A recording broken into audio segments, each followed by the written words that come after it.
Hi, I'm Lisa Leiter. In Chicago Business Today, the Waterview. The eyesore on Wacker Drive is a step closer to having a shot at completion. Sources tell Crain's that developer Michael Reschke wants to revive the unfinished tower that was supposed to have condominiums and a Shangri-La hotel. Reschke says he can't discuss the plan because of confidentiality agreements, but I sat down with Crain's senior reporter Albie Galoon to talk more about his story in this week's print edition of Crain's. So Albie, what does Reschke want to do with the building? It was supposed to be 90 stories originally. What's he proposing? Well, we know that he wants to finish the hotel and then he wants to do office space on top of it. And we don't know how tall he wants to go, but I doubt it would be 90 stories. That would be pretty unrealistic in the current market. So he wants to build offices, according to your sources, but I mean the vacancy rate in commercial downtown space is so high right now. Is he betting on a recovery anytime soon? Well, you got to remember that the market's pretty tough right now, but by the time you deliver the space, by the time you finish the building, it could be very different 2 or 3 years down the road.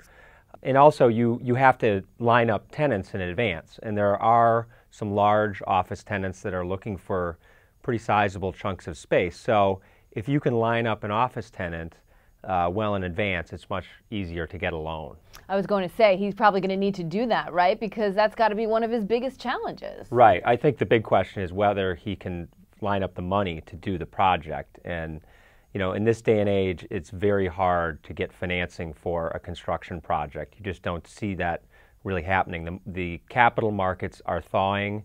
It's definitely getting better, but construction financing is still scarce. How much money are we talking about here? Do we have any idea of the price tag on this potential deal and how much we would be looking at? Several hundred million. I would say 300 or more. So it's a lot of money, and you know there's a lot of risk in a project like this because you've got a structure that already exists, so that limits what you can do with it.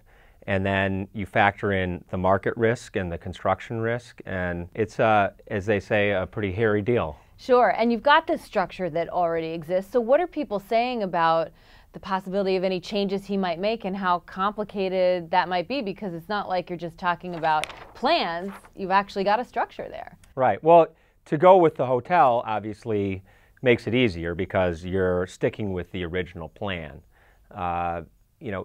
Beyond that, the previous developer wanted to build a condo tower on top, a tall, skinny condo tower. So you're going to have to widen the tower to fit offices in there, and that comes with it a whole set of problems. Sure, absolutely. Now, Mike Reschke is fresh off of this JW Marriott hotel, which just opened in November. So what do you think his chances are at succeeding at this project?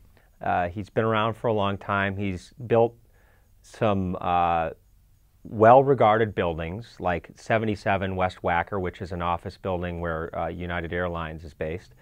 And so he has some credibility. And the last 2 projects that he's done, the JW Marriott and then an office building down in the Loop, he's brought in some German money. So if he can access that same capital source, it's possible he could pull it off. Sure. Any idea which type of hotel might go into this space? Would he be doing another Marriott deal?